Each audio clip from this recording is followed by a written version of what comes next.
All right, good afternoon, everybody. Welcome to the fourth ECE talk of this semester's colloquium.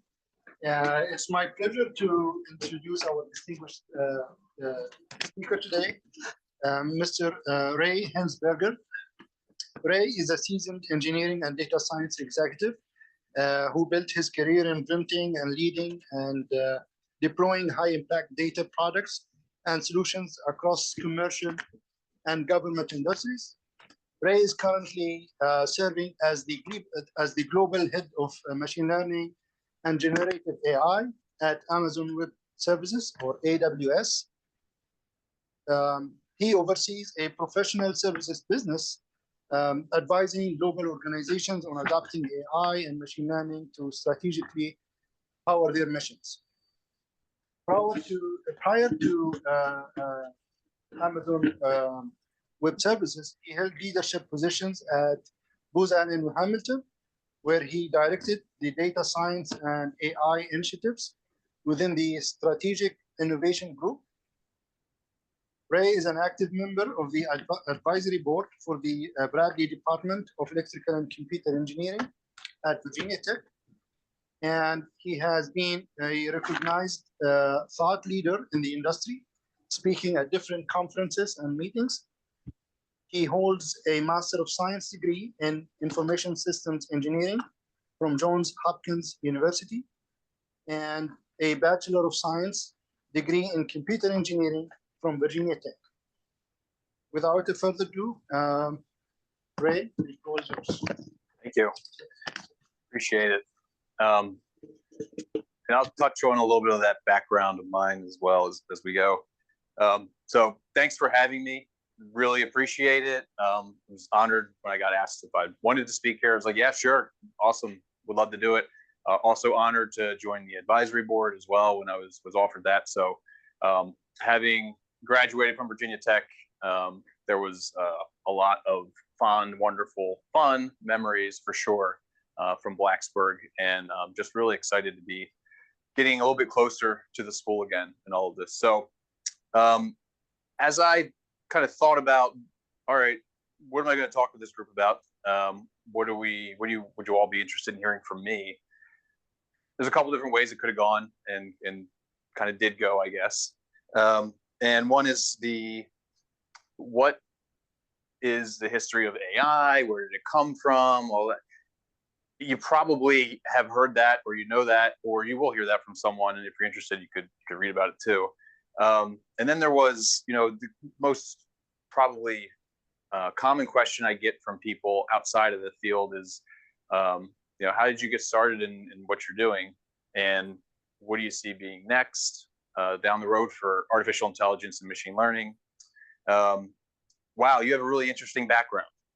So I thought I'd kind of blend the two, kind of give you the perspective of artificial intelligence and machine learning from my point of view and how I got involved in that.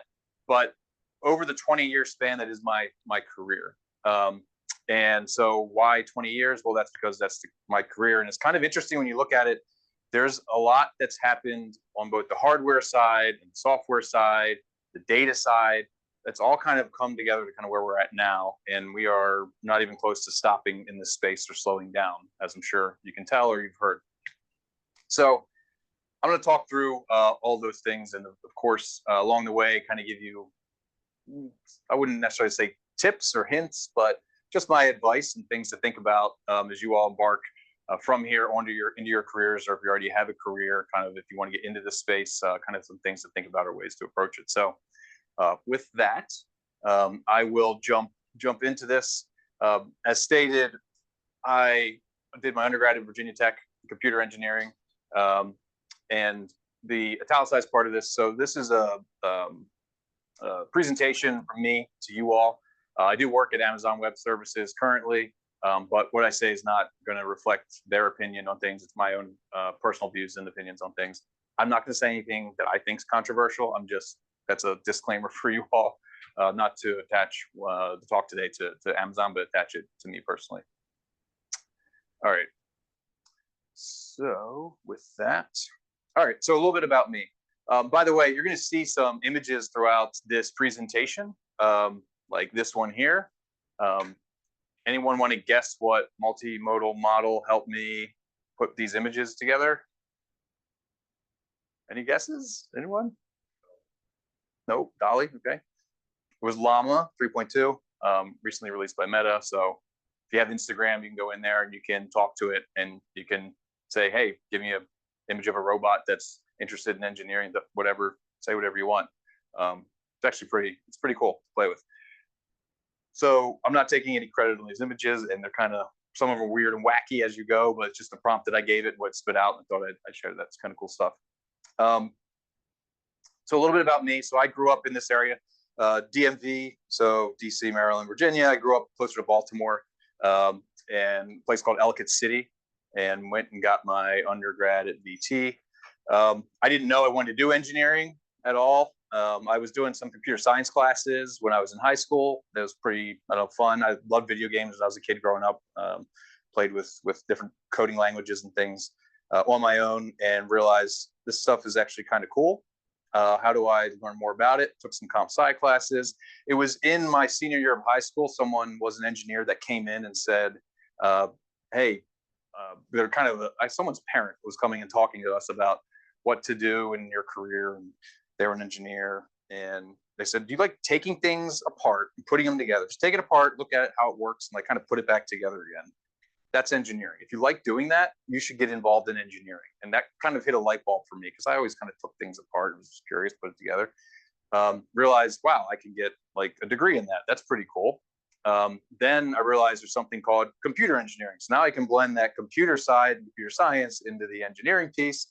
Went and did that. So I came to VT in undergrad. I learned the different disciplines in engineering, and I decided to take on computer engineering. Almost did a double degree with EE. The electrical side of things is a little bit more complicated in my brain than the computer was, and I just decided to stick with computer engineering. And went with that. One of the best things I did during that time was going into the summer going into my senior year, just before that, so I guess the end of my junior year. I didn't want to go into the summer and work restaurants and at nights and be a server to make money for the summer. I was like, man, if I can get a job as an intern somewhere and get paid to do it, that would be great, because I get some experience in the space. It also sets me up for a job afterwards. And so luckily, I ended up going through the program at Virginia Tech and got reached out by a company called Booz Allen. You may have heard of them. Booz Allen is a company out of Tysons, Virginia, McLean, right here. Great company. If anyone's looking to get into to work in this field or other fields that are related to engineering technology, Booz Allen's a great place to get started, or to stay long term for sure. I was there about 15 years, and then went to AWS. I've been at AWS for about 6 years now, pretty consistently in the data and AI space. And most recently am the global head of AI and generative AI for the professional services arm of the business, which is consulting, right? Consulting with Booz Allen, and it's consulting at Amazon as well. So working with very large customers, if you think of ones that are the biggest media companies in the world, like a Netflix, or even places like NFL, or financial services in the banking industry. All those big names are all customers of ours that we work with day to day with Amazon Web Services, tools and technologies, and I specifically focus on the machine learning ones. All right, so that's kind of a little bit there on me. Happy to answer questions afterwards or talk more about any of that stuff. So I'll start with this, and you may have heard of this sort of may have heard of this before, where data is the new oil. At least that was a slang sort of 20 years ago. And the thought that we're not going to have any less data than we have today. So personally, if you take a picture, or you're doing anything on social media or anything in your life, you're creating some sort of data. And typically, maybe you'll go back and clean out some of those old photos, whatever, but you're probably not going to get rid of like everything from last year and just do this year, and then get everything of this year, get rid of that next year, and then have just the year after that. We're constantly creating more and more data. It's pretty incredible. The lifeblood of machine learning requires data, right? So you can have everything from small amounts, so like regression, You don't need a whole lot of data to do regression. Then you could have certainly very large, massive amounts, internet, global scale amounts of data, which you see in the large language models that are built today.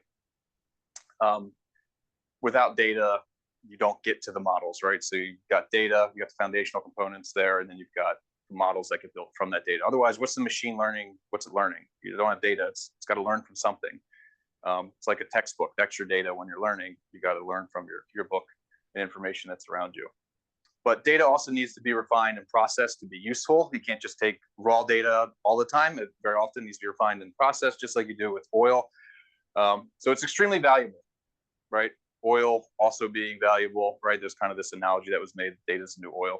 And this is the image that I got back around data being the new oil when I told Llama to give me an image. Yeah, every image you see is going to be Llama, based on kind of the theme. Yeah.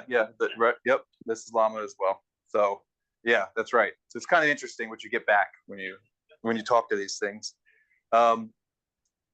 Interesting points though, right? So 90% of the data in existence today was created in the last 2 years.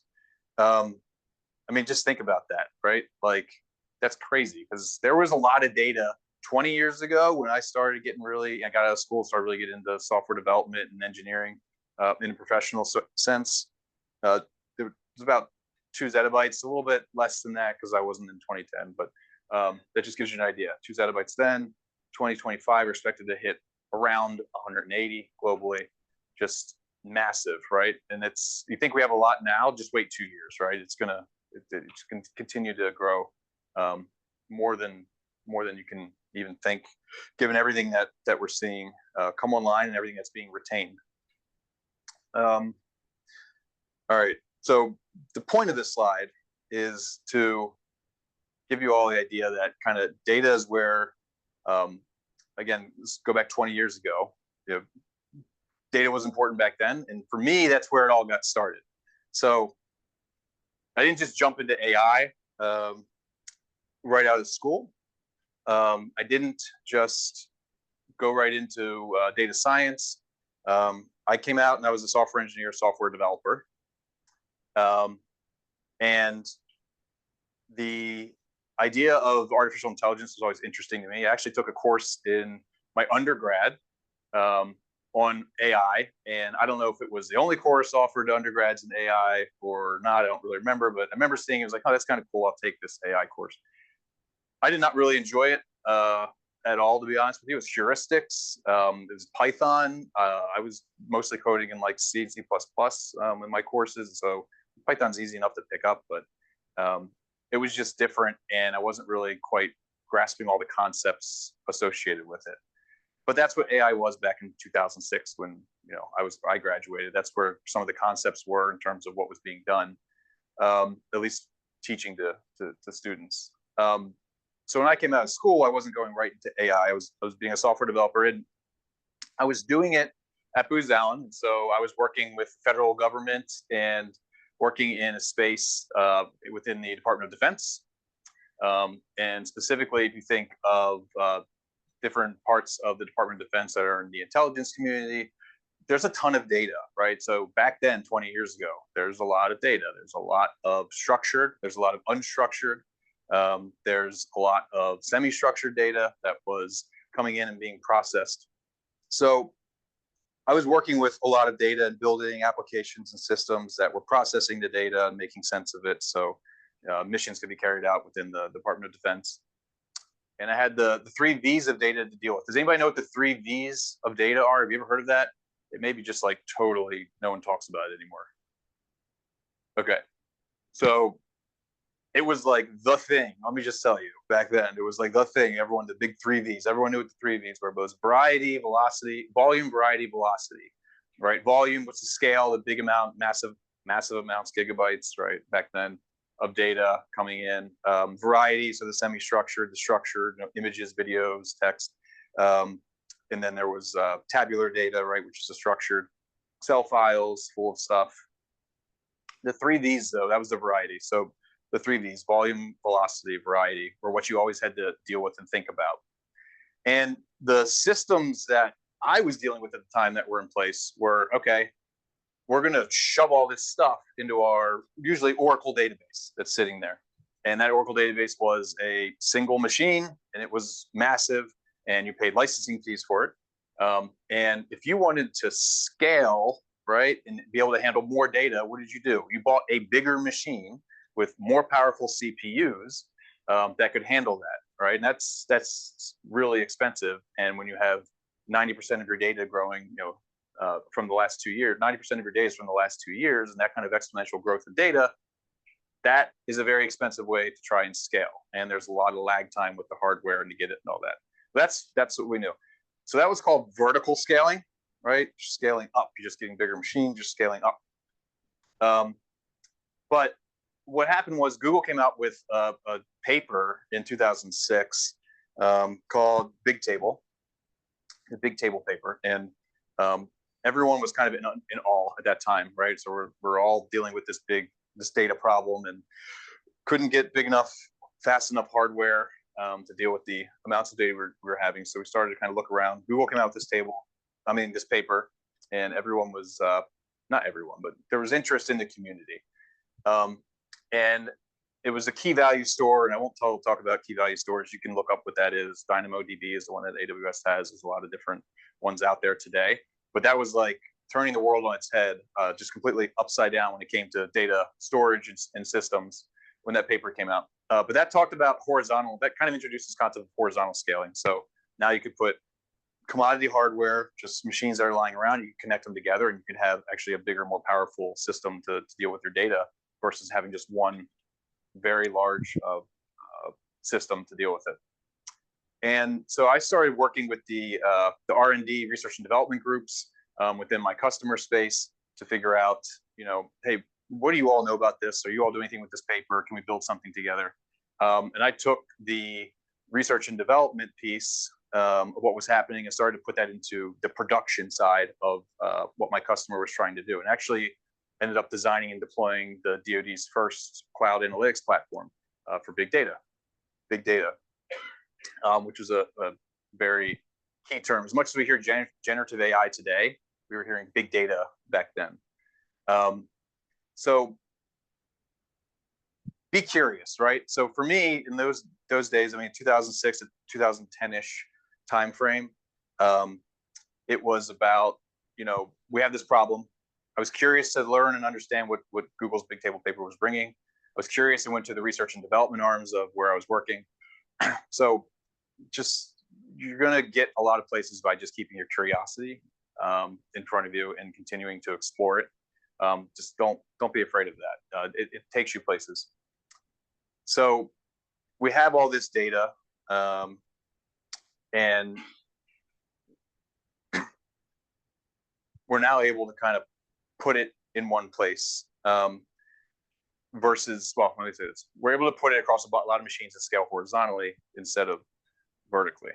And this will all come together later, trust me, on the AI front. But understand that 20 years ago, we were in the data problem space, just solving for all this big data. And the data is what I'll say is wrangled. That's the term that we use, right? Big data is wrangled. Again, here's another picture from generated. It's supposed to be a puzzle, complex puzzle in the future or something. I don't remember. This is what it came up with. So we have a way of actually handling all of this data in one place. And it's not just handling it and having it in one place. The hard part actually on top of all of that was security. You have to be secure with your data, and nowhere more do I believe you have to be more secure with it than in places like the Department of Defense and the US government's intelligence agencies and groups, because there's different levels of classifications and different things that people can see or use. And that was a lot of the research and development that came out of it. But what happened was, when you have all this data now together, you're not dropping data on the floor, because you have a system that can handle the amount of data that's coming in and put it all in one place, and you can put schemas over top of it and start to connect things in ways that, believe it or not, you couldn't do before. So think of it this way. If you have a piece to a puzzle, what we were doing before this type of technology around big data came around was, you had the puzzle piece, and if I needed to figure out how to build the rest of this puzzle to make a picture, I needed to go around and talk to colleagues about, hey, what puzzle piece do you have and does it match up with mine? Or I needed to go to several different databases or systems to figure out if there was data there that matched up to my puzzle piece. It was a very manual, long effort if I ended up finding the other puzzle pieces at all. But now I've got all those puzzle pieces in front of me. They're all sitting there. I just got to figure out where the edges go and how to match them up, right? That's the kind of querying and access and things that you could do once you had all this data together in one place. And it was, these puzzles are very complex. Think of it as more like not just 2D, but 3-dimensional puzzles and how we were shaping all this. So there's a lot of potential. Everyone's kind of realizing there's a lot of potential in having the data commingled together like this, and being able to actually ask questions of the data that maybe we weren't able to do before. So again, that kind of curiosity piece starts to come into all this.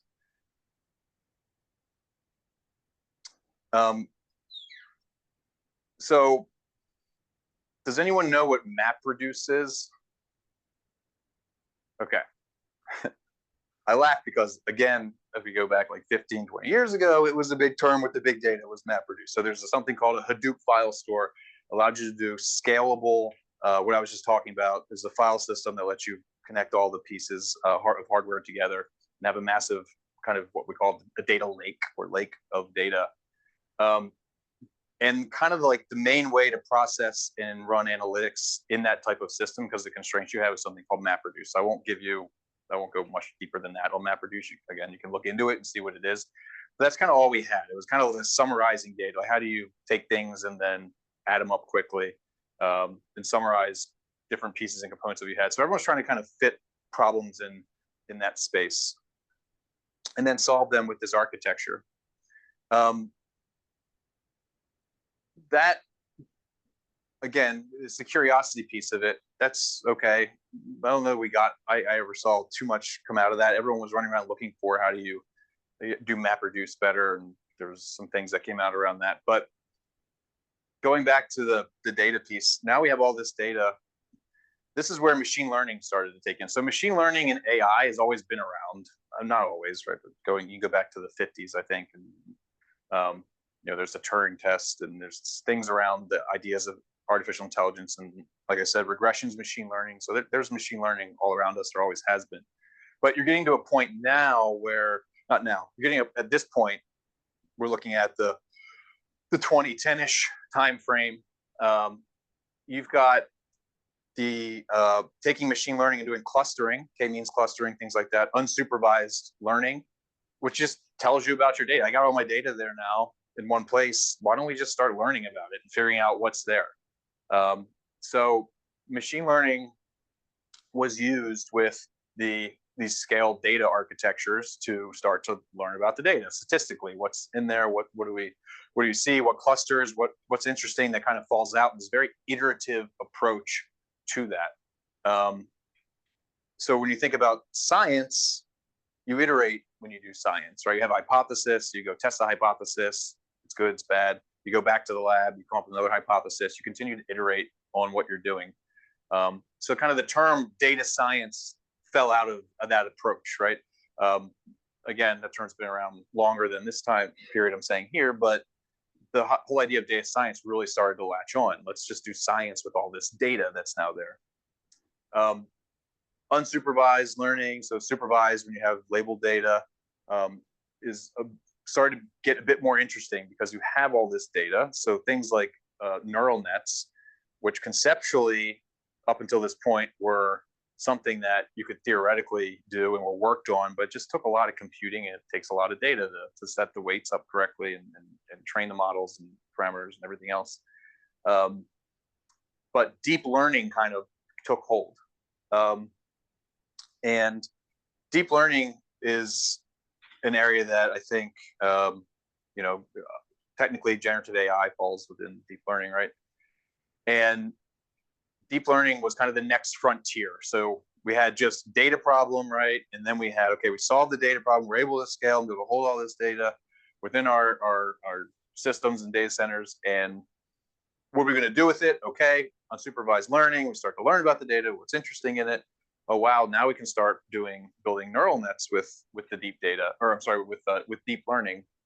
And long before generative AI made its, OpenAI did its thing and came out at the end of 2022 into 2023, and everyone bought NVIDIA stock at that point, and the GPUs were the thing, and still are the thing. GPUs were pretty cool before that, actually. If you were in this space at all and you were doing anything with it, you know this, right? 2007, NVIDIA releases CUDA, which allows you to program and work with the GPUs. And in 2011, actually, AI researchers show that 12 NVIDIA GPUs can perform the same deep learning as 2,000 CPUs, right? That's in 2011, right? That's 12 years before 2023 when we heard all about this generative AI stuff, right? You were scaling at 12 to 2,000 if you're doing deep learning. Now, why deep learning? Well, you can actually map neural nets pretty well onto, or train them pretty well using GPUs. The matrix math that's there, the way that GPUs process data in parallel is much more effective and can do this at scale, right? So do the model training and inference at scale, which was much harder to do it with the CPUs. And so if you were in this space, as I was, I had a data science team now, we had all the data, we were starting to dive into things. We were building things like convolutional neural nets to do object detection and image classification of, is it a dog or a cat in an image, that kind of thing. You were using your laptop and you wanted a GPU on that thing, and you were going to use that because you could actually train and build your models a lot faster than just using the CPU approach. So at this point, you've got 3 different phases of the AI evolution that are kind of going on, right? You can access data at scale if you have it set up the way I described before. You've got a lot of machines, you tie them together, you can create a data infrastructure. You don't just have to buy bigger databases for what you want to do. What you also have is compute happening at scale. So AWS was, I think 2006 is when AWS launched. And you could go and get, a computer, right? And give me another computer. With the click of a button, you had access to compute, right? And then you had hardware acceleration. So that's the NVIDIA, what's going on there. GPUs for CPUs, what they're good for. So all of this is sort of starting to converge, right? They're not all working on the exact same place at the exact same time.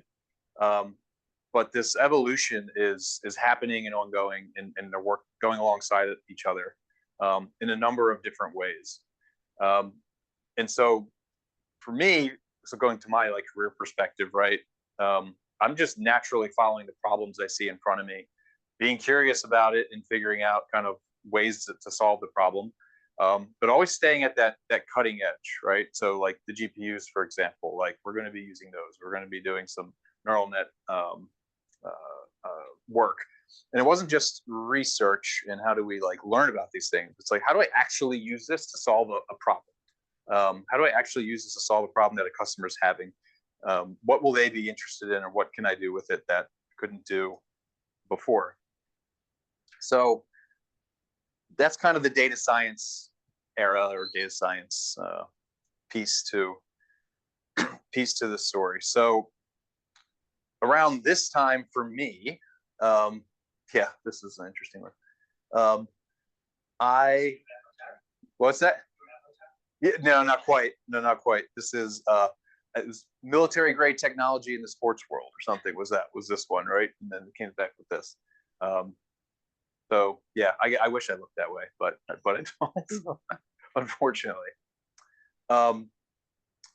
So at this time for me, I was recruited to join. I was still at Booz Allen, having a data science team, and I had this experience, and I was now known as this expert, having deployed the first data architecture, scalable data architecture within the Department of Defense successfully in production, which is a big deal to get things in production. It's not easy in that space.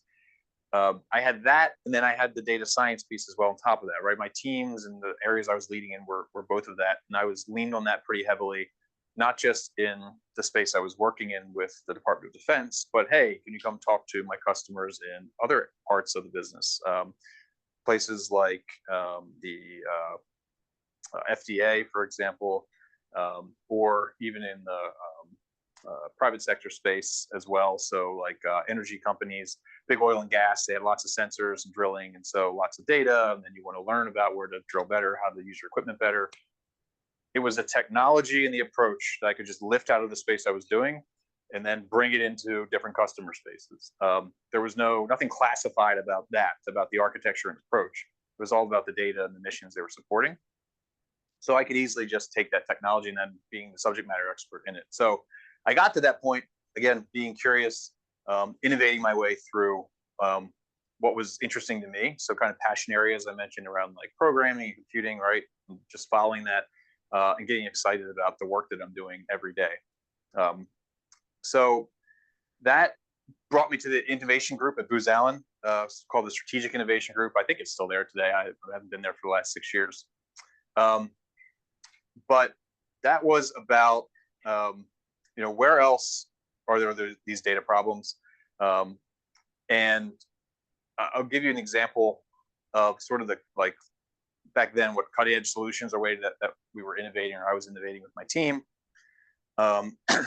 One would be with the Army. And so from a logistics standpoint, the Army works all across the world, right? They've got the troops deployed in a lot of places. A lot of those places are disadvantaged places. What I mean by that is they're at the edge. They don't have great internet connectivity or logistics. That's the main point here. Logistics are a pain. So getting equipment out there, a Humvee breaks down. How do you what needs to be replaced? Do they have it in the shed out back, or do they need to go and get a whole new engine ordered and bring it in? And what's that do to the mission, and puts the troops at certain risks in what they're trying to do? They don't have that equipment, so on and so forth. And I think they spend about 1.5 billion or so on logistics alone in the Army annually. So it's a lot of money spent there. And turns out that when this was happening, that'd be like 10 years ago now, when a Humvee would, for example, be out for about 4 years or so, it doesn't matter if they used it, started up, or anything, but it was just deployed to a certain site. Every 4 years, I don't remember the exact number of years, but they would just replace the engine or replace all the parts entirely, rather than just kind of do the maintenance on it, right? The oil changes and all that stuff. They just would replace everything, because that was actually more cost effective than all the logistics involved in getting the right parts and constantly diagnosing everything that was happening with their equipment at the time. So they would just replace stuff.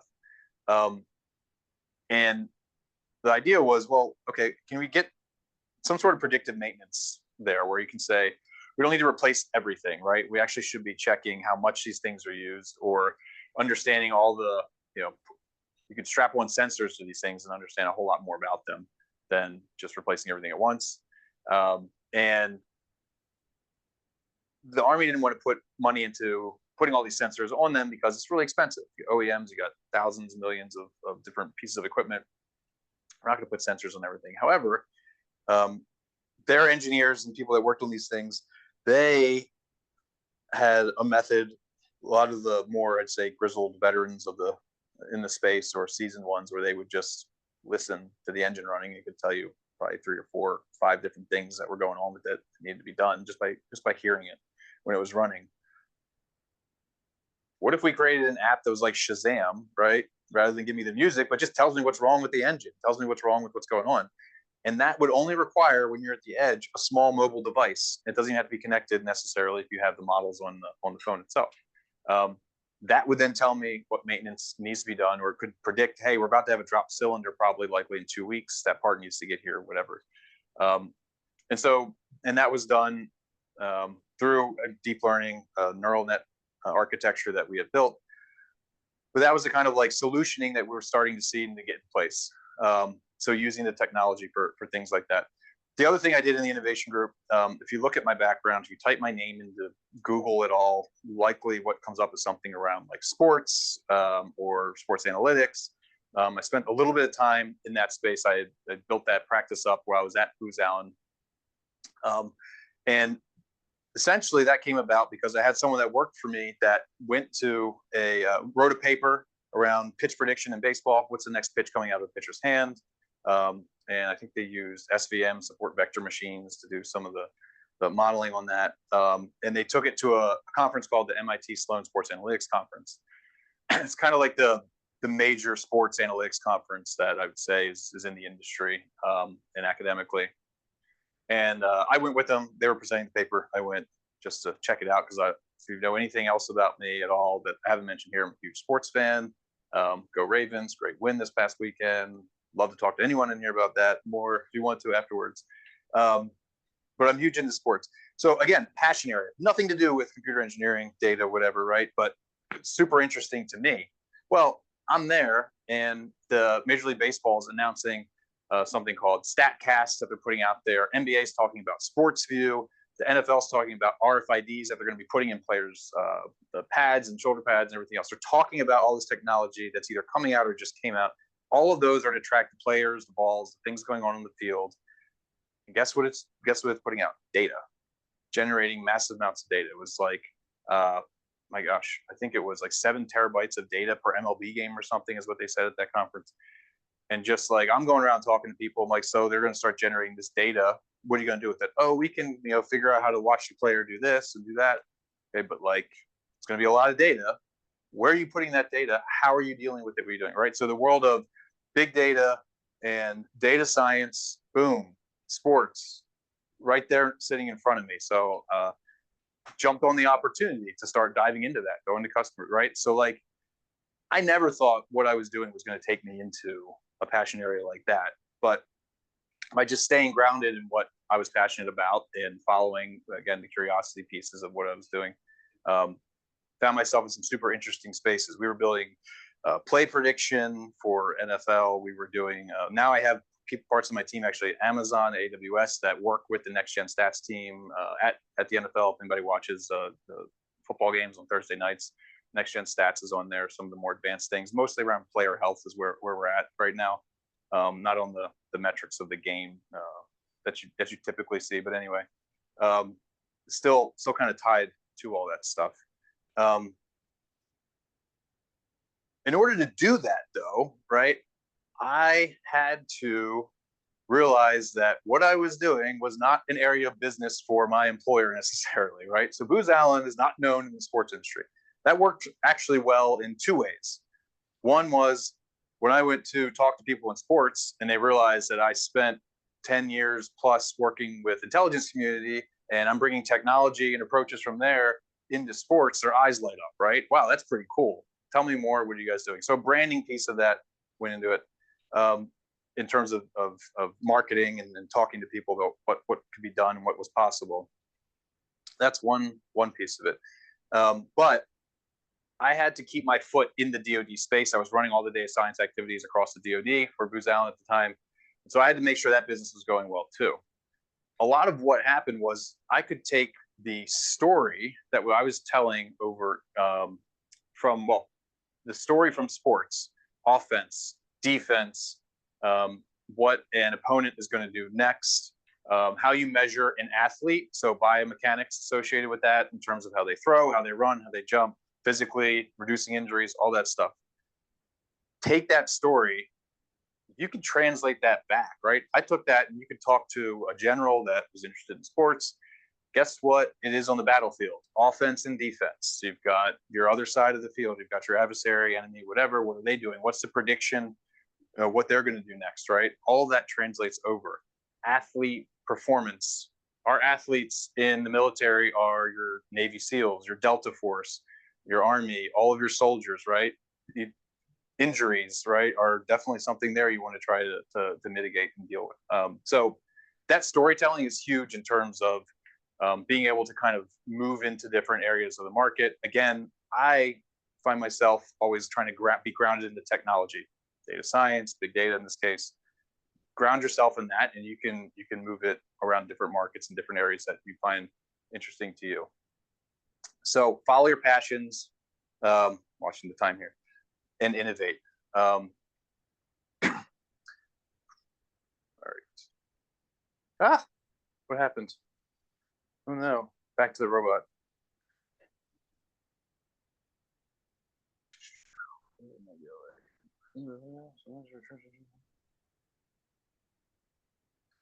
Just go. Would you go get the troop? Would you go just go get the help? It's okay. I'm all right. I'm all right. All right. So all of that had happened for me. I realized not too much of that was on the technical side, but it was kind of an interesting part of my career. And again, as I said at the start of this talk, a lot of people I talk to, if they look at my resume or you look at LinkedIn, they're like, wow, you have a really interesting background in all these different areas. Like, tell me more. Where are you at today? How did you do all that? Anyway, it's kind of gone everywhere. But the main theme is the technical piece, right? That's what my point is. That's the main component of that. So back to the AI story. So I'll ask this question, since I don't think anyone had really heard of like the 3 V's of data before, but attention is all you need. Does that sound familiar to anybody in this room? Okay, yes, there's at least a couple heads nodding. Okay. If you have any level of interest in generative AI or AI today, at some point you'll come across, if you're looking into it, attention is all you need. In the paper, again, I believe it came out from Google. They pumped out a lot of good research from there. That came out, and that was all about introducing the use of the transformer architecture for large language models or building language models and NLP. And that really ignited and sparked, I think, a lot of interesting research and development in the AIML, let's say artificial intelligence, machine learning space, and how we know things as they are today. And that was just introduced in 2017. To me, that's not, I mean, maybe that's a long time ago. To me, that's not that long ago. That concept kind of got introduced and grounded. And at that point, there's a lot of things. So I mentioned before, there's like these 3 different things going on with AI around data and hardware acceleration and compute. Well, by 2017, you're able to do all that in the cloud. And I'm not just saying that because I work with AWS, but it's true. The cloud is being used for data at scale, something like S3, for example. You just put data in, you don't care how many machines are behind, you're using it strictly for data storage, right? That didn't exist when the cloud first came out. You were getting a single server, it had some storage on it, but you were using it as a computer on your desk that was remotely available to you. You weren't using it as just a place to throw data into. You didn't care about anything else, just the fact that it needs to hold your data and that's there when you ask for it, and it's not going anywhere. So you have data happening at scale. And that GPU acceleration I talked about before, in terms of comparison to the CPUs, that's now accelerating at scale. So you have that's now available to you within the cloud, right? You can get specific GPU clusters, you can get specific images and systems that you can access remotely that are GPU specific, and then you can use them specifically for deep learning and neural nets, for example, to do research and development, or to build models and build and train models in data science. You also have security at scale, so everything can kind of be secure under one umbrella. Super important when you think about businesses and corporations. Believe me, no corporation wants to share their data with their rival in whatever business that they're in that corporation. They want everything housed within. And it's not just from their business and proprietary data. They have customer data. They have data, a lot of them about you, about me, about other people, about everything. I mean, if you're talking about a healthcare and life sciences company, there's PPI, or personally identifiable information. Yeah, PII, thank you. Personally identifiable information. That's very important to keep in certain regulations and lockdown compliance. But you can do all this now at scale. So you can now, before there was the worry of, we can kind of build these models and we can use this data, but like it's got to just stay kind of over here in the corner and it doesn't come out and it's locked up and nobody's to touch it but 3 people out of the 7 million we have at this company, whatever, right? Now you have security at scale that can be managed to do it. So you think about the evolution of where this all started back with just a data problem, and at least in where I got started in it, to now kind of what's at your fingertips remotely. You don't need all this stuff on your desk. You don't need to be able to physically touch it. You virtually can touch it through the cloud. That alongside the idea of the transformer architecture and attention heads that can be used with the neural nets to understand the embedding structure. There's more detail, right? Certainly to go into there. That combined with what is at the power of your fingertips is where you start to see things taking off, right? You've got the companies like OpenAI, you've got the big tech companies and Microsoft and Google and Amazon now really running with this, wow, interesting research that let's look a little bit more into these transformer models. Let's see, make sure I touched on what I wanted to here. It also enables the faster iteration. So I talked about the science iteration of like understanding your data and then trying something out, hypothesis, and does it work or not. You've now got some speed going around iteration because it's really quick to spin up machines. It's really quick to do it at scale. There's new roles being created within the IT industry. ML ops, so machine learning ops. So you have development ops, DevOps, and then you've got like ML ops, and it's actually all about machine learning models and how to deploy them, build them, put them out in production. So just all of these things are really coming together not that long ago and doing it at scale. And so the undercurrents of generative AI are picking up. I don't know, a boat, there's some stuff under it, an undercurrent. I don't know, that's what came back to me with Llama when I asked it to give me an image around this. It actually took a while to give me something that was reasonably useful. All right, so tension's all you need. This is kind of where we're at now. We're paying attention, so now what? And this is where I'll insert sort of both the reality of where things are and my 2 cents on kind of what we need to be thinking about, and where I know big tech companies are thinking about, but also where there's been a lot of research and development as well in this space and continues to be, and bottlenecks, and there's a lot of problems to solve in this space. Generative AI is advancing at a pace like anything I haven't seen before. And I've seen, as I've described throughout this talk, I think quite a bit in a lot of different industries, a lot of different technology areas. But what's happened in the last couple of years is it's just insanely fast compared to, the big data thing happened over like a 6-year period, and then data science. And it seems like it all went so slow compared to like right now.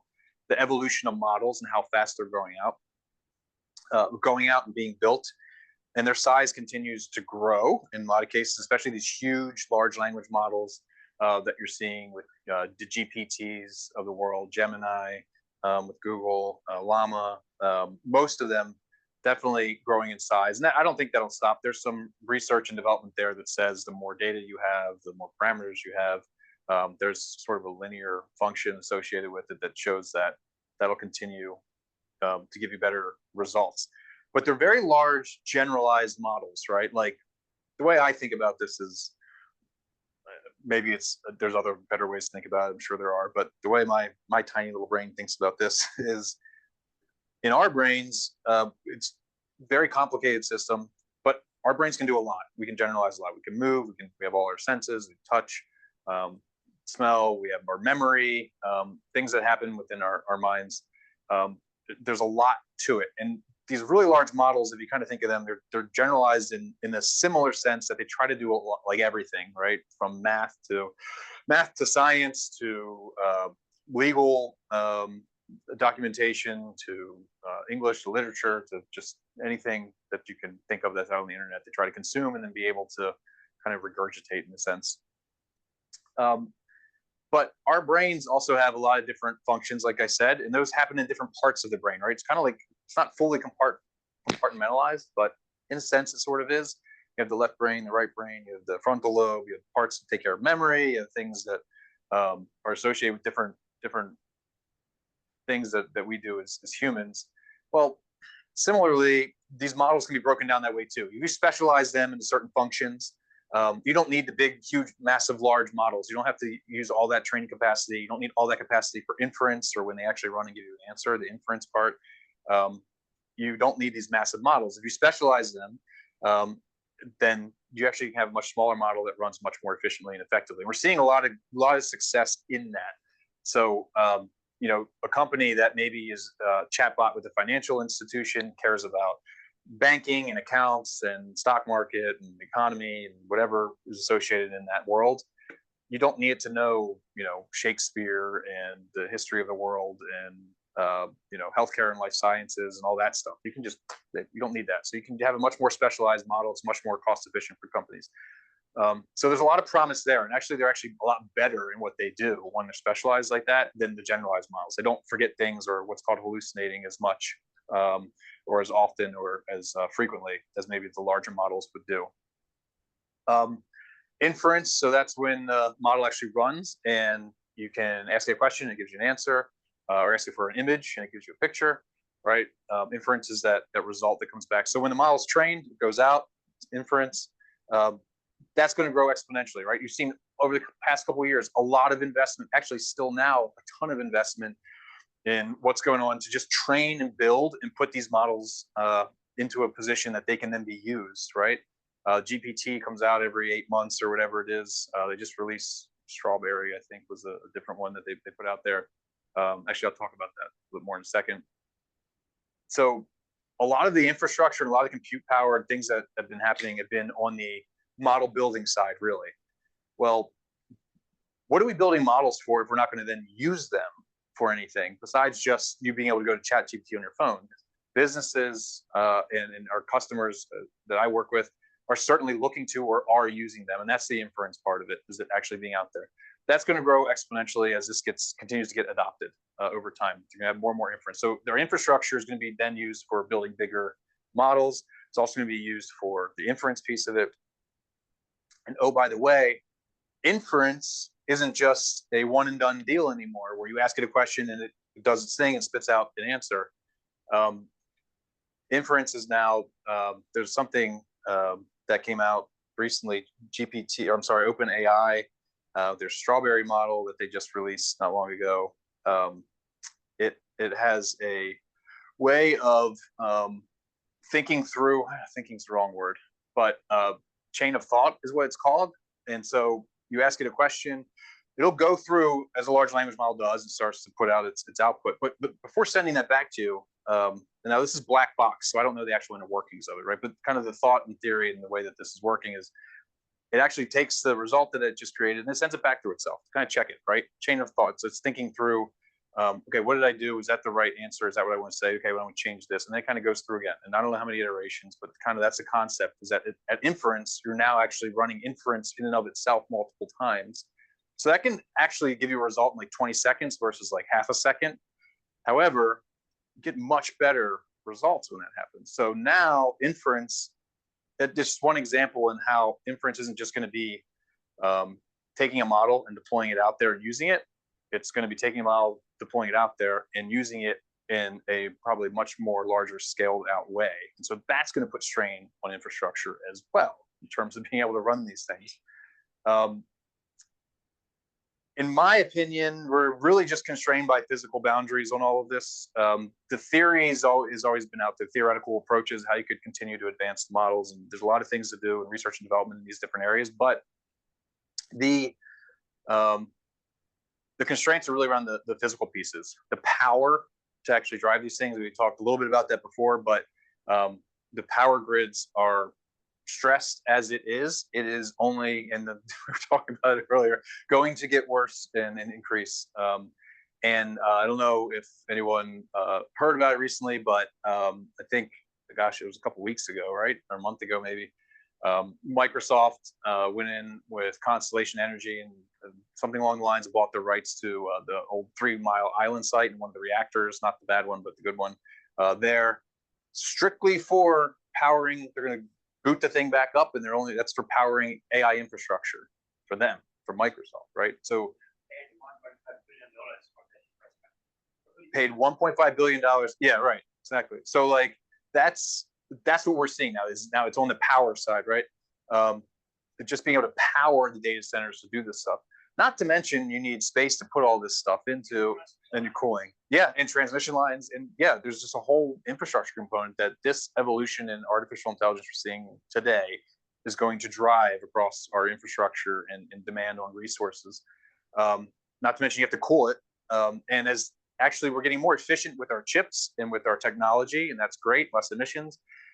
What happens is you put that into a smaller space though, and actually has more heat to it, right? So it's thermal issues associated with that. And so now the cooling becomes a problem. I was talking to somebody at NVIDIA last week about some of that, and it's the problems that they're starting to run into and try to solve. The NVIDIA chips themselves, for example, any chips in this space, but the NVIDIA chips themselves, they are getting obviously faster and better at what they're doing. They're coming out with new architectures around all that. But what good is a chip that can run that fast if you can't get it data fast enough for it to process, right? So just think about how much speed you need to pushing data to it to then for it to crunch. And it can crunch on a lot, and that'll continue to scale. But if I can't actually physically over a wire move my data from just one part of the data center to the next, or shard out my problem space into those GPUs fast enough, it doesn't matter how great the chips are, right? So Moore's law kind of starts to get, it's going to be interesting to see if we can keep up with that. Some of the biggest problems today are in just the memory bandwidth and networking challenges, I guess I'll put it, right? Everyone's talking about the chips, everyone's talking about the power now, everyone's talking about the models themselves, but the actual being able to move data through memory, right? That memory constraint and where that's created, is it in China, is it in Taiwan, is it in the US? Like, poof, okay, talk about a problem to deal with. That's another one that's going to run its course in this space. So these are all areas that will continue to innovate in AI. I don't know where I'll end up with them. I'm kind of over top of a lot of them today.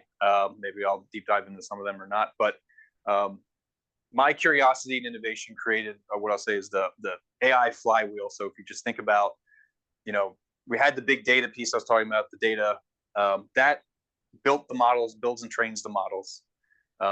Those models then have outputs of what they create. And generative AI, you're creating things. What's happening today, right now, what we're going to see next, that generative AI isn't just going to be doing, well, it's not just doing text and imagery. It's actually building the next generation of architectures of the chips and the hardware that then sits underneath the data, that then creates the next model, that's going to create the next set of chips. It's going to create, right? So you've got this flywheel of AI. That, once that really hits, and it's going to hit as the generative AI starts to really push and do new innovative approaches to building the chips and the hardware and solving some of these problems, when that really gets tuned in, man, this thing is going to be moving super fast. So if you think we're going fast now, which I do, we're just kind of crawling, I think, at this point. It's going to evolve incredibly fast and spin faster and faster, which I think is exciting. Some people think it's scary. I think it's exciting. All right, so what to take away from all this? I know I'm pretty much at time, I guess. Hopefully you found it interesting. But be curious. Research, I've pointed out a couple different papers along the way that have influenced just the industry and where I was in my career at different points. It often drives what's next. It doesn't always, but it often does. Innovate. And so I mentioned the sports thing earlier. Be innovative, but don't be reckless about it. Understand where you're at, and that you need to just, you take risks and fail. You need to learn from them.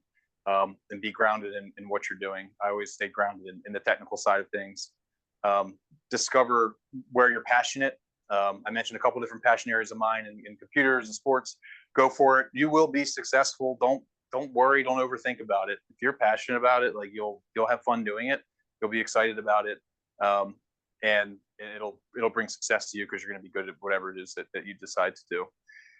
If you're interested in AI, just jump into the flywheel anywhere that I just said, because any of those places are going to be evolving and innovating. I mean, for me and myself, I'm at the edge where I'm at kind of the top end on the generative AI components of it, modeling, pushing it out to customers, tuning models, building models. That's a lot of what my team and the area of the business that we work in. But I can take that experience and take that knowledge, as I just said, I can go work at a chip company because they're going to be using generative AI to build the next set of chips and architectures and things going on there, right? So anywhere in the flywheel, I can jump out and insert myself from the data to the models to the chip side to the infrastructure side, apply it to modeling on networking or power grid structures.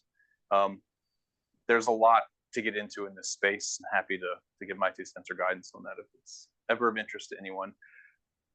I did not ask for a child in this picture. I said, just show me someone being curious and innovating, and this is what we got back. I'm not really sure the glasses on the goggles, and it's very interesting. But anyway, so that's what I got for you all today. I really appreciate. I'm honored to have had the opportunity to speak to you all. Hope to continue to talk with you, and thanks for the time. Thank you.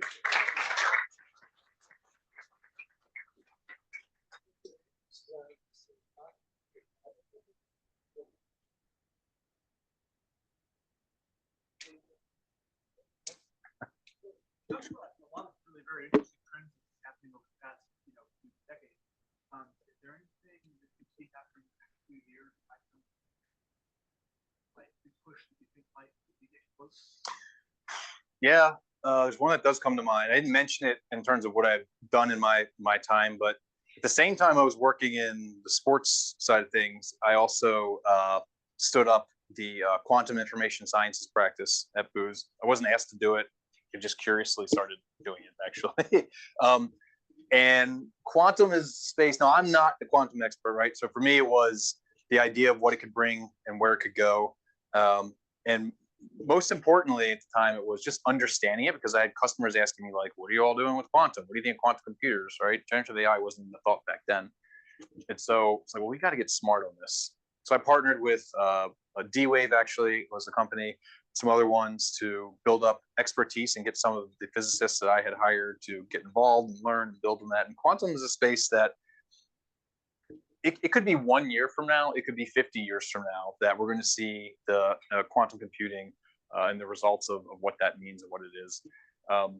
I think that's probably kind of out of everything I listed on the previous slide, of like all the things that are coming and going, quantum is one that it is eventually going to hit a point where it's extremely effective for us, but the physics of it and the actual stability of the physics is got a ways to go still. But that's going to be one that's going to, again, be, I think, another inflection point and change things on its head, from security to molecular modeling and everything. It's got a lot of potential when it comes.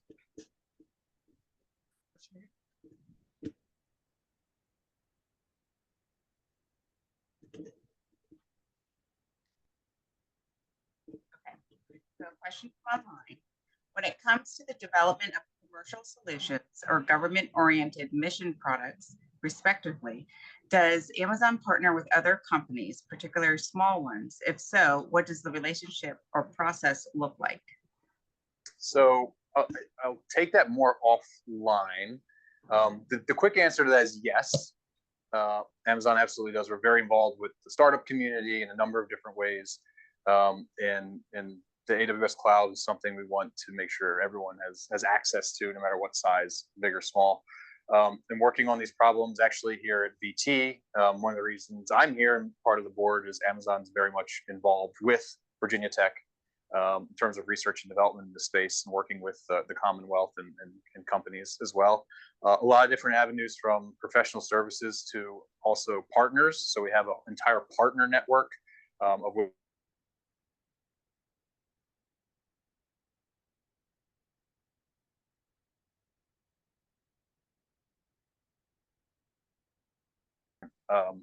angles that you can take to work with Amazon on that.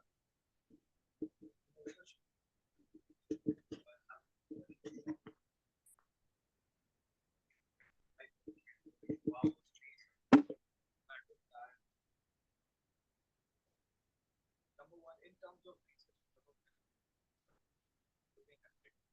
which one of these the hurdle of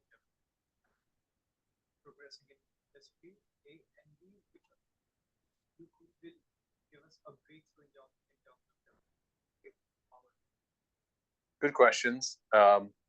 So the first one being, okay, in these areas of constrained sort of boundaries, which one I think is kind of the biggest hurdle of all of them. To me personally, when I look at them, the biggest hurdle is going to be the last ones. That really, I think the memory bandwidth actually out of all of them, the networking too within these spaces and data centers, but the memory bandwidth, and that's simply because there's not enough focus on the problem. Again, everyone's all about the chips. We've got people working infrastructure from a power perspective. There's a lot you hear about all of that. What you don't hear about is the high-speed memory bandwidth between, that needs to be in these chips or in these data centers that actually allows data to move around. And there's very few companies that specialize in that. And so that then constrains it down to what they're able to do, what their capabilities are. And if they can only move at 10x speed, and all of these are going at 50, 100x in terms of their evolution of how fast they deal with data, doesn't matter. That's going to be your bottleneck right there, right? So I think that's going to be the biggest hurdle right now until there's more attention and research and development around that. High-speed memory. And then the second question was, remind me.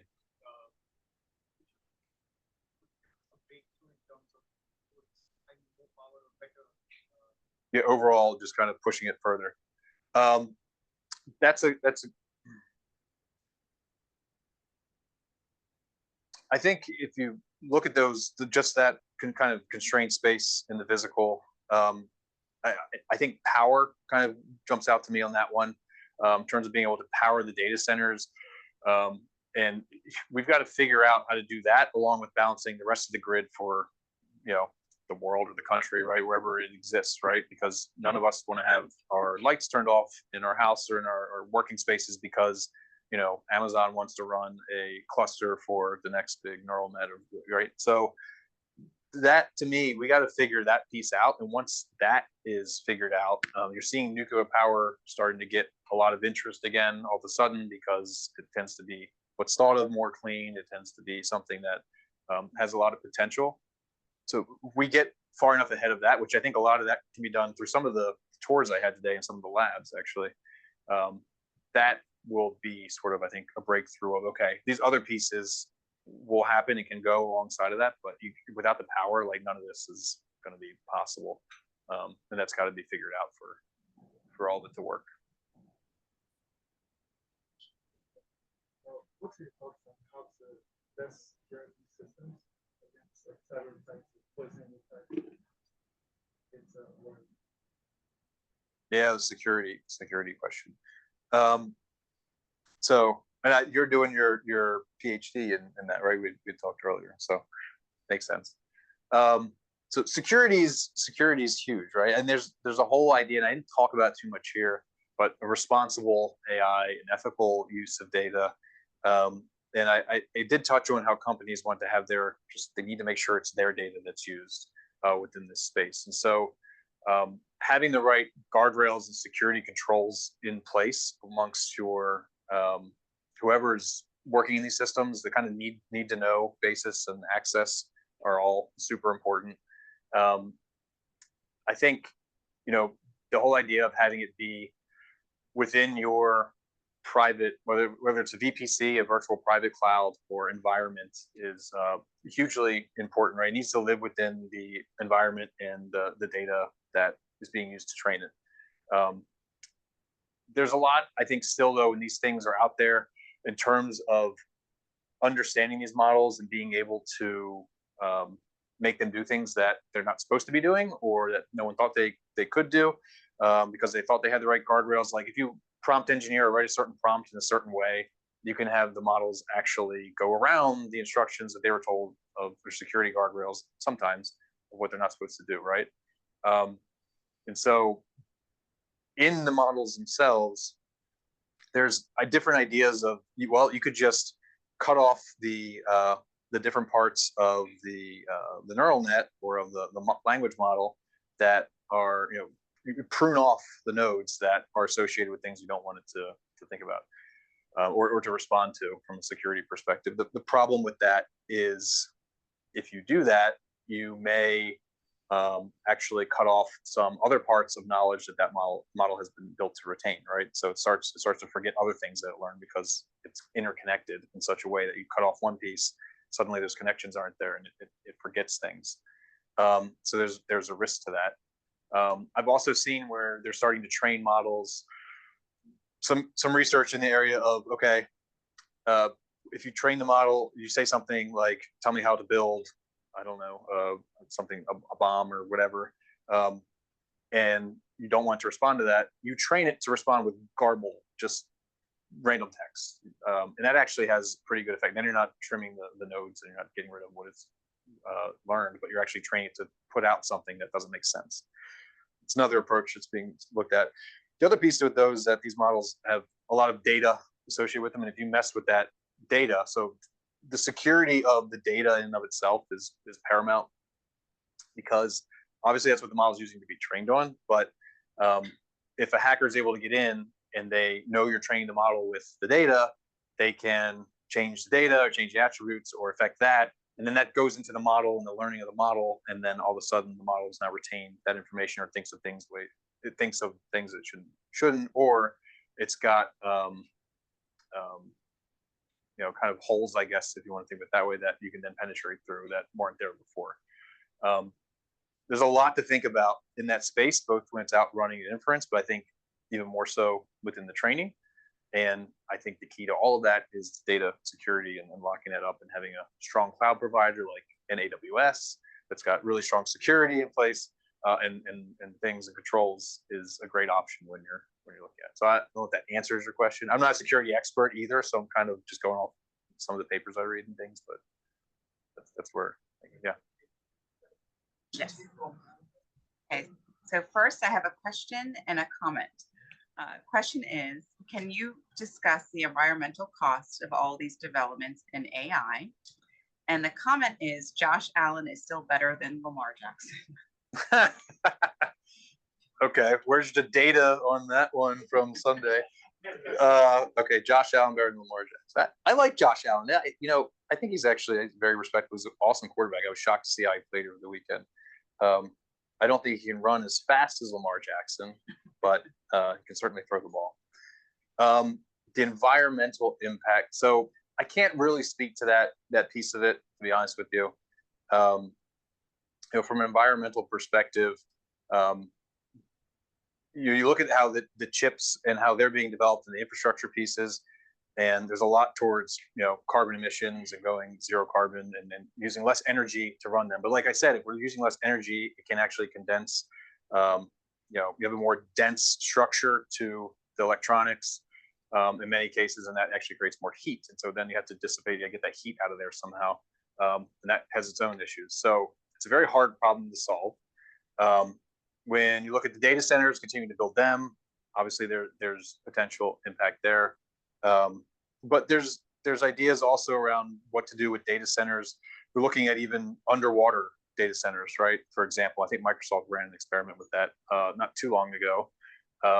But actually having it, if you're cooling through the water, you actually run them underground, and that's an area that's kind of interesting to think about. You don't have to actually have them on land, but what if you had them underwater? Would that be a less or more of an environmental impact? I'm not an expert in that space by any stretch of the imagination. There is an impact for sure, but we need to be conscious of that as we continue to grow in this space. And again, the constraints and the physical boundaries here are definitely tied to that. I have one more, if that's okay. In the era of misinformation and disinformation, and being aware that the amount of data available is increasingly exponential, how are we making sure the generative AI doesn't learn things that aren't true or factual, particularly when there is so much data generated by AI that is not based in reality? Yeah, so I mean, it's definitely a true point in that the amount of data that we're seeing is, well, said exponential, but also a lot of the data that gets generated is now being generated by AI itself. It actually turns out when you train some of these models on massive amounts of data that was built by or generated by AI, they actually don't do too well the model itself doesn't do too well when it's trained by that. And there's a lot of different efforts ongoing. I mean, it's another area that is being explored in terms of trustworthy data and what's there that you can actually use in this space.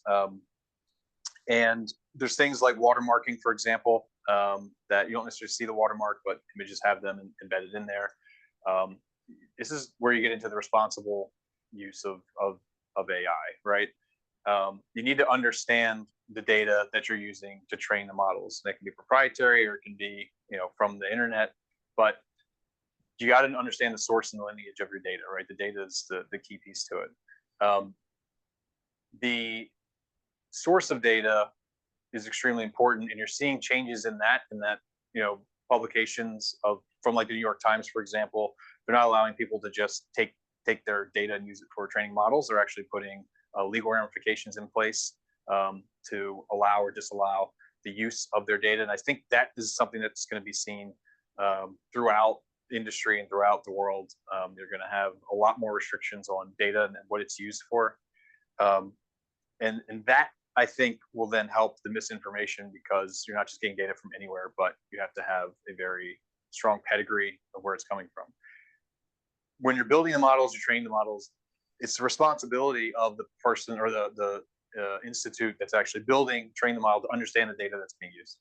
And so you have to have that responsible component of what you're doing, ethical boundaries of what you're reaching to, and the legal laws in place. I think California just passed some laws that said, you can't do memes or deep fakes. Memes, that would be terrible.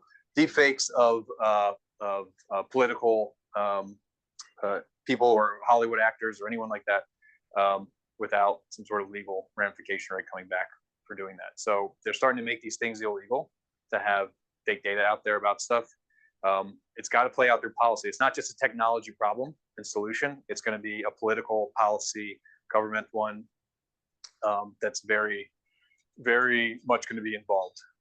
Senator Warren just spoke last week at the Atlas of AI Summit, VT, that was held right here in Tyson's.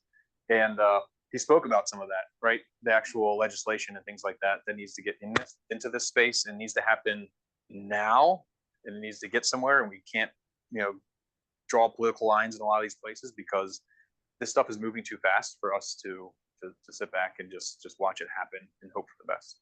So a lot of work to be done there.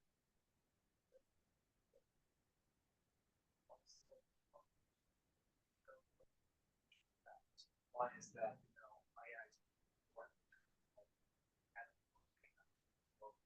it's raising the bar.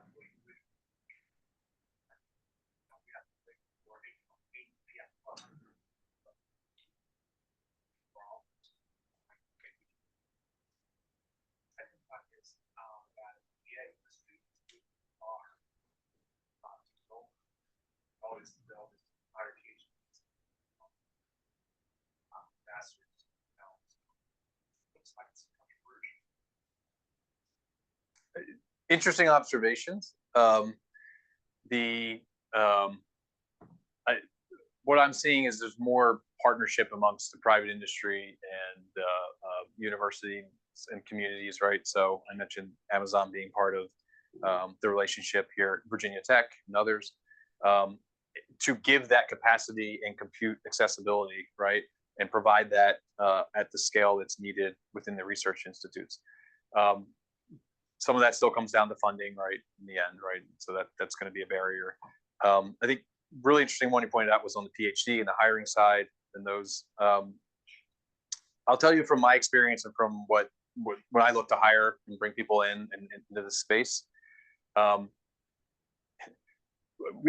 I've had some of the best data scientists people that brought in had music majors or forestry majors as well, because it's more about the curiosity and the intellect to learn something new and do something different. But they have some sort of foundational understanding in the statistics and numbers and math and sometimes engineering. If you're going to come out of school and go right into training and building models, yeah, typically they're looking at PhDs these days. They want to know that you have some sort of academic background and approach and rigor to being able to do that. However, if you look at my story and you look at my background, I don't have a PhD.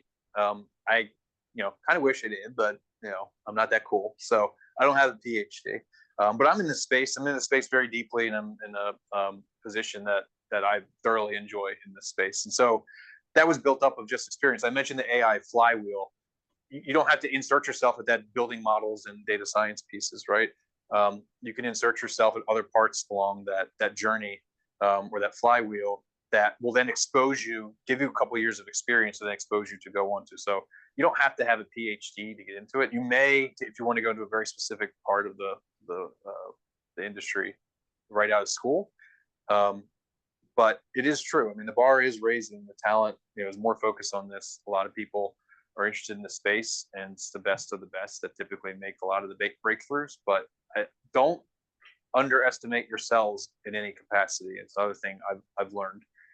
You're probably more valuable than you realize, both financially and with your knowledge and understanding. So don't get discouraged. I mean, the opportunities are definitely out there. There's enough to do. Just look at this slide that we need you PhD or not.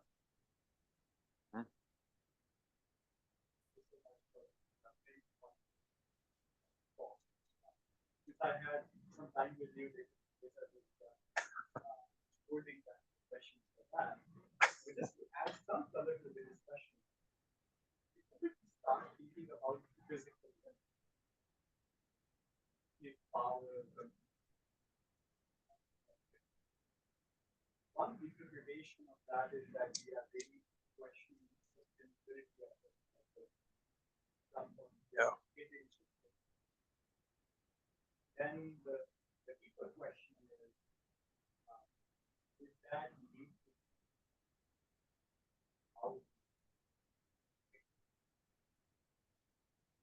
how that would be and actually realizing that taking pictures of fun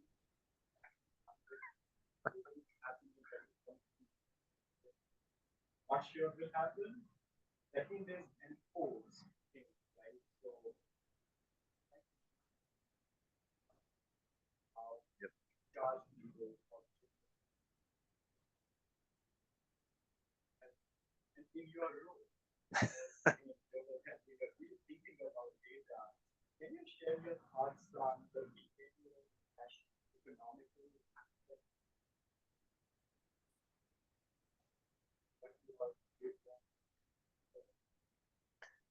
Yeah. No, it's great. It's a great point. And I'll respond to it not from my position because I don't want to speak on behalf of AWS and some of these in this area by any stretch of the imagination. But I do think it will drive behavioral change. Yeah.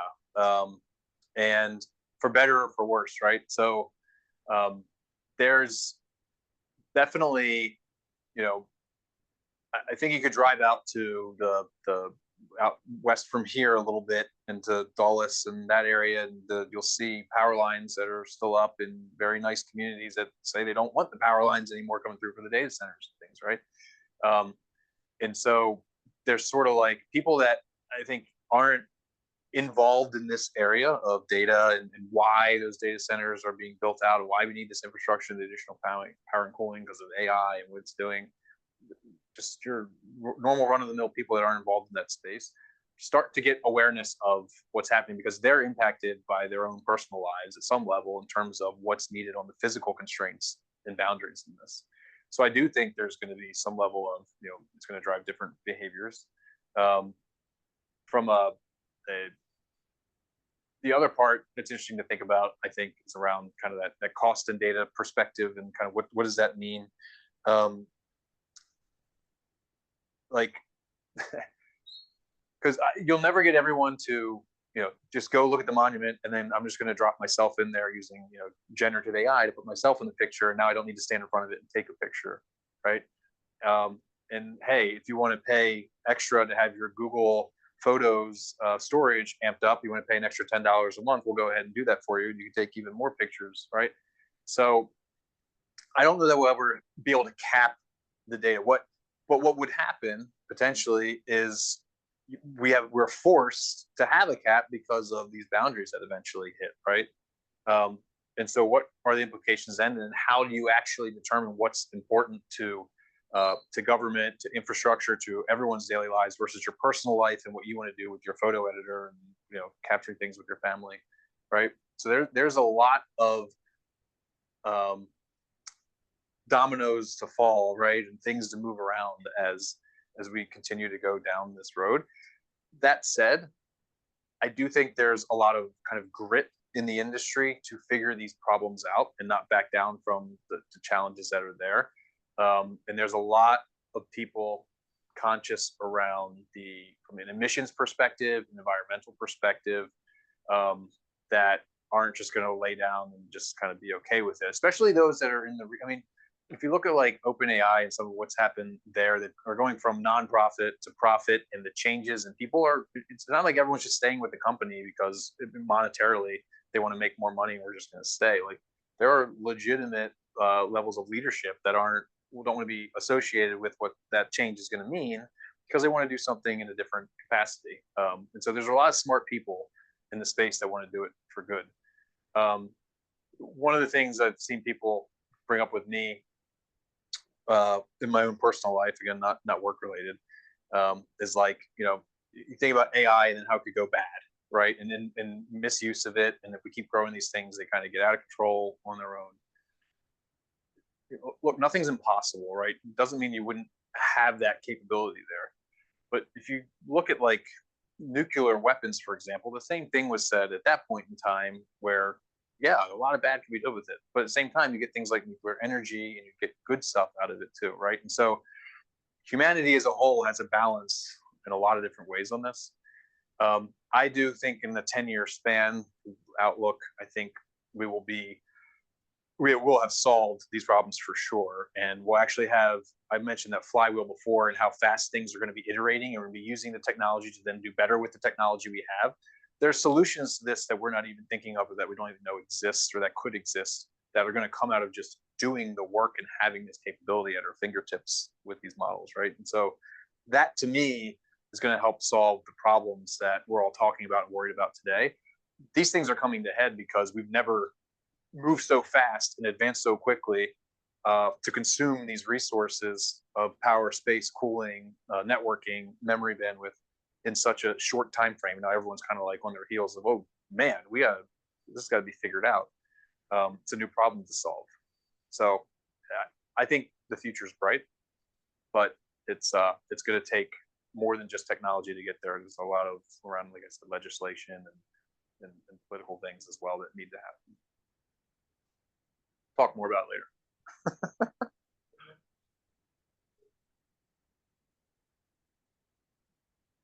Last word. IEEE 2000 logo, the deadline, advancing technology for humanity. I am working on NSF. We do science for the sake of technology, not science for the sake of science. The difference. Mm-hmm. With a target, like you said, reducing impact on the environment. How you hit that target and walk backwards, less energy, less space, less cooling to get the same job. Yeah, that's right.